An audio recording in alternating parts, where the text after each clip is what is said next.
I kind of hurt my back today and didn't do much but lay around. So I'm not going to read anything. I didn't read much today. I just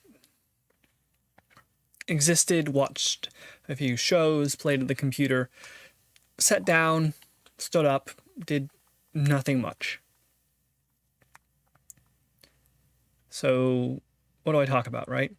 I mean, the plan originally, as if there was a plan, is to read something every day, to pick it up, to talk about it, to explain and think and dream up ideas and plans.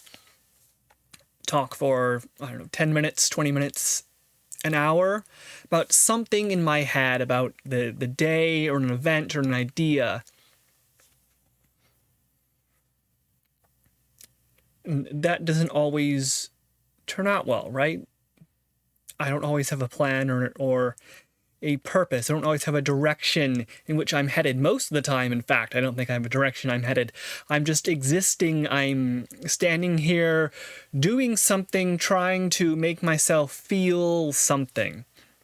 Feel that I'm moving forward in some way, that I have a purpose, that I'm learning, and that's for something. But it's kind of hard a lot of the time, right? I think we can get wrapped up in something. We can have an idea we're chasing. I looked at old versions of World of Warcraft today and tried to grab a few clients to look at on my computer, and that took, 4 hours of just Google foo, figuring stuff out. I talked with some relatives today, and the news was about some guy who had died because he was shot, and the relatives thought that was somewhat, what's the word? What's the word here? Ironic, because he had apparently been a pro-gun lobbyist who said something about a few deaths were the price we pay for having guns, then somebody shot him, so it's like, oh, that's kind of, funny in a sad sort of way. And then I saw on the news here and there, so and so saying, well, that's sad, so and so saying, well, that's a horrible tragedy and we shouldn't have happened. And I want to feel sad, right? I want to feel bad. But at the same time,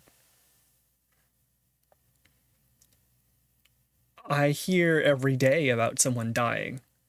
I hear every day about someone getting shot and killed. And this has gone on for years and years and years. And it's not a shock anymore. It's not a surprise.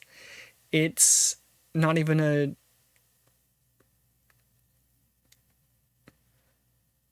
shock, right? It is a tragedy, but it's one of those faint tragedies that you hear of every single day, that somebody lost their home, and that's horrible, but it doesn't become real until somebody lost their home. It doesn't become real until one of your friends passes away. It doesn't become real until someone is hurt, or you are yourself. And the first time you hear about it, it's, oh my gosh, that's horrible. How could that happen?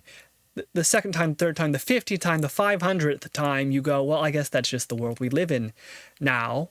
It's dangerous. It's not safe. And all sorts of people have all sorts of ideas about what to do regarding that, yet none of them seem to really stand out. None of them seem to be able to change things and make it better, and whose fault is that? And there's this whole fight back and forth, and that's life, right? I was reading a book on the history of capital, wealth creation and so on. I'm just in the first chapter. Eventually I'll go a little bit farther into that, but it's going on about, the history of this, history of that, and here's what we look at, this population growth over time, and this wealth growth over time, and that economy growth, and so on. And then the book says, well, historically, this is what happens. But in the modern age, this is what happens. So which one are we going to believe? What do we think is going to happen in the future? The way that things have been for the last 300 years, extrapolated out to the next 300? or the way things have been for the last 60 years or 20 years. I mean, I tend to talk about, or think about politics at least, even if I don't speak about them much, or have not before this, to be more accurate. Because it's divisive, because, me saying something like, oh yeah, someone died and that's horrible, but I hear lots of people died, and I've known people who died, and eventually you have to, you have to move on, and you have to not be shocked by it anymore, because that's what happens now. That's the world we live in. And denying it or saying we need to go back to how it was years and years ago doesn't fix anything.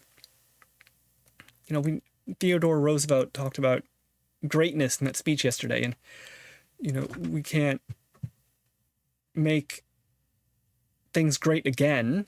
We have to make things great in a new way, in a new world. We have to do something different because we exist in a different place now. And we can learn from history. We can go back and figure out where we went wrong, what we did bad, and try something new. That does not mean, however, that we should repeat our old mistakes, that we should reverse any ideas of progress we've made. It means that we should look at what we've changed since then, look at how the world has changed, and figure what happened, try to learn from it. And that involves confrontation, that involves hearing about death and not becoming blinded by that death. And I'm talking about this in a literal fashion, right? In a grand scheme of the nation, but it holds for the individual as well. Just think of how many things we attempt to do. Think of how many things I attempt to do and change and make, and then it all ends up being a mistake, and I end up back where I started, but poorer and older, and somehow my mind doesn't recall all the facts. I'm not quite able to go back into my books of logic or my books of philosophy and catch it all in my head again, because I've moved on. Not on as in better necessarily, but on as in away. And if I go back, then I also drag my present personhood into that past, right? If I think back about what I did or what I thought or what I felt, then what I'm doing is actually reflecting on that, because the future always goes onward and we can't travel through time, unfortunately. And I mean, well, what's the purpose of that? If we could travel through time, what would you do, right? Would you go back and save people and save people and save people and save people? And how far back would you go? How far back would you travel to change things? Would you save one person? Would you save, I don't know, Martin Luther King, or go back and would you save Abraham Lincoln? Would you go back and save, I don't know, let's say somebody like Ashoka, from whatever happened to him, right? If you could bring medicine back and fix the Justinian plague, would you? If you could go back and stop Socrates from passing away, would you? If you could go back and back and back, where do you start? Where do you stop? What do you fix? We think of going back as experiencing something. Like I'd like to go back and experience ancient Greece and talk with these great philosophers. But would I want to change that? If I did, then the present world I live in might change as well. Time travel is an interesting and complex topic, which eventually I'll talk about. But the point I'm trying to tell myself by talking to this camera here is that, I've experienced death in the past few years. The last 5 years, someone I know or someone of my family has died every year. And that starts to weigh on you. The first time, it sucks. You don't know how to deal with it. The second time, the third time, the fourth time, the fifth time, the sixth time. Who knows what happens this year, right? And you have to decide, do I live in dread of that all the time? Do I live in fear and worry that this might be the last time I see somebody, that maybe I haven't heard from a person and that means they're gone, because that happened to me before? You know, it's how do we deal with terrible things? And when they first happen, you simply survive them. But when they keep happening, when they continue existing in your life, then you learn to, or you have to, if you want to keep going with the same vigor and vibe, is roll with the punches. And sometimes those punches are really, really bad.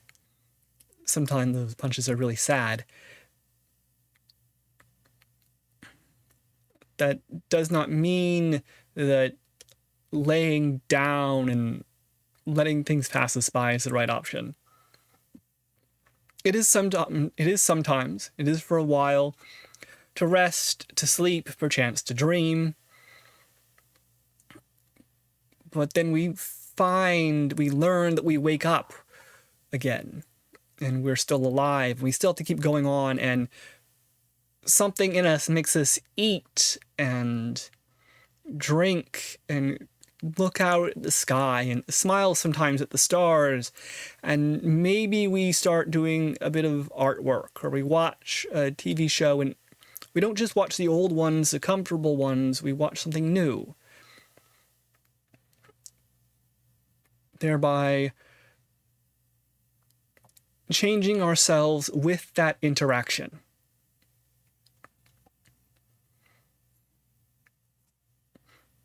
I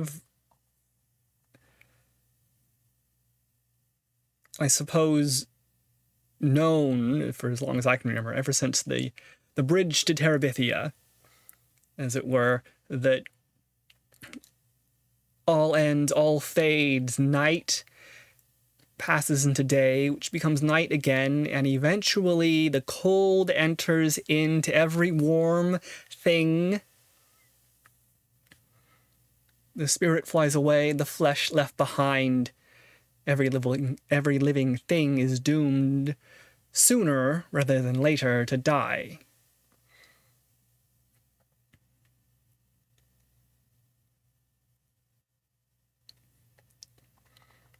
It's one of those interesting bits of life, right?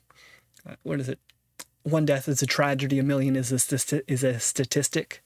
Yeah, one death is a tragedy, a million deaths is a statistic. In the same way that a close death is a tragedy, a far death is a story. And the close deaths can be transformed into stories as we grow farther and farther away through time. We can forge them into rhyme. We can talk about our grandparents' minds and smile a little bit, laugh at the horrific events which happened, because it's how we survive. It's how we make it through. It's how we attempt to thrive and live and rise. Not happy necessarily, but neither hopeless nor quiet. We make sounds. We figure out what happened and what we do next time to make that not happen. We look at it with a bit of a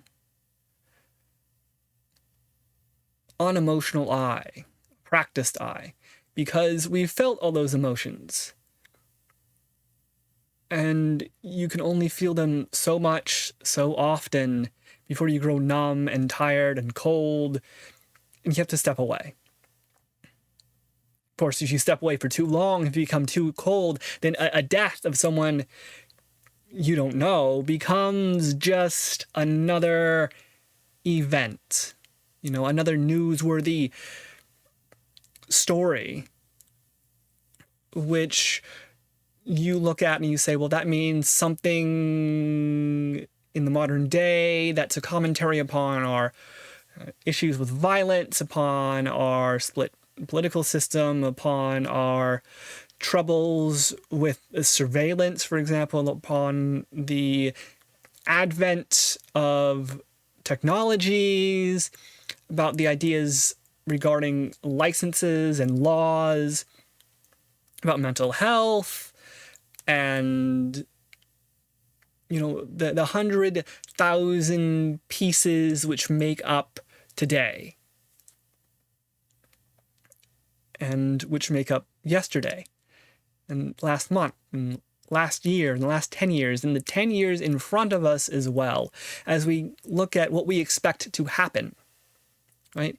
If I have lost a cat before, then I expect that one day the cat I have won't be there anymore, and I prepare for that. It's not a shock, it's not a surprise, it's a tragedy, but I know it's not going to be a lie, right? It's maybe not a necessary truth, maybe a contingent one,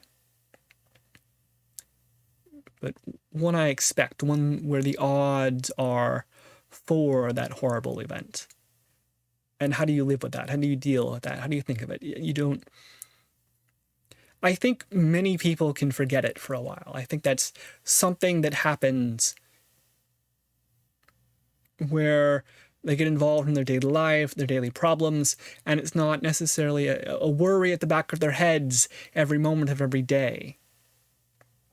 But I've always been a little different sometimes, in that my mind goes 1,000 miles an hour. I rhyme, and none of those rhymes are happy, really. Even if I'm smiling, I'm sort of mad. And definitely a little bit sad.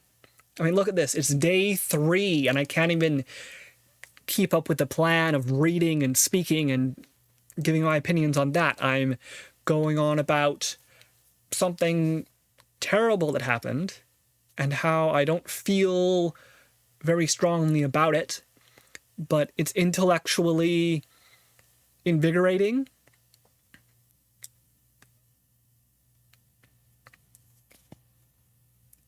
I wonder if that's because I'm, hiding my feelings behind logic. I'm trying to process before I feel, so that any feelings I have are well contained and safe and limited in their result or in their damage. But that's why I'm talking here, right? That's why I'm standing in front of a camera and speaking to a microphone, because I don't know what I'm going to say today. But I'm going to say it anyway. I'm going to talk about, the troubles and the worries. Sometimes I'm going to stutter, sometimes I'm going to mutter, sometimes I'm going to rhyme, but the point is that time after time after time, I'm not being quiet exactly. I'm not stuck in my own head. And of course, anything I'm going to say or think is wrong and a little ugly, right? I'm supposed to feel terrible about this. I'm supposed to feel sad about someone dying, but I just say it's a piece of news to me today. And I'm sure that means, the event. I'm sure the event and the story means something to other people, and it affects them greatly, and they are either, angry, happy, sad, glad, mad. Name the subtle varieties of complicated emotions which run through the human soul. And someone will be feeling it about every single story. There was a piece of news today about a girl near the high school who got hit by a car, and I don't know if she's alive. I don't know if she's going to make it. But that was another piece today, another death. And last weekend there were stories about shots downtown, and that was another piece, another death. And you just hear about it again and again and again. And then I think in my own life, I know people who aren't going to be here for very long, and so you are in that, or I find myself in that state between shutting down and numbing all the loud sounds.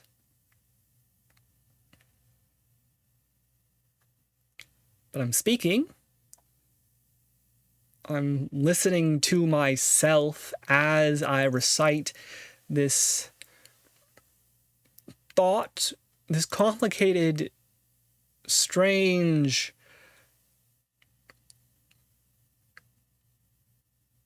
sort of mean and uncaring thought, which is long, without end, without beginning, which simply rolls through the days and the months, unweaving itself into action, of which speech is one of those actions.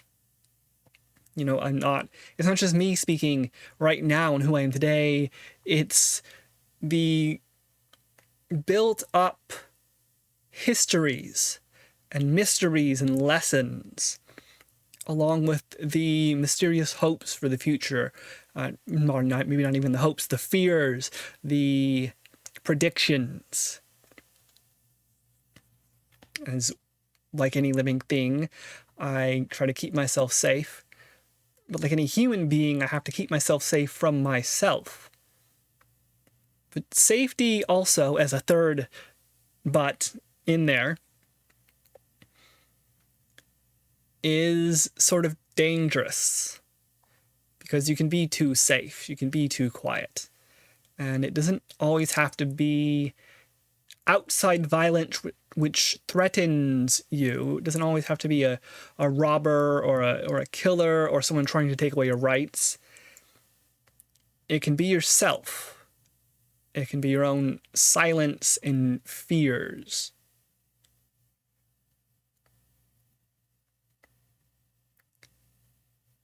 So who knows what comes next? Tomorrow I'll pick something to read, maybe a poem, probably, or a philosophy the day after that.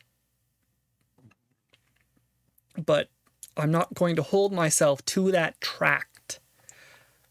Sometimes I'll simply stand up here and say things, speak ideas, which may or may not have any relation to what happened today, or maybe they have a great relation to what happened 10, 15 years ago, which is now only coming out in this way, modifying my view of an event and my response to the torrent of news, which my phone always pings at me and tells me to review. You know, I don't focus on everything, but I have time right now to not forget. I have time to reflect.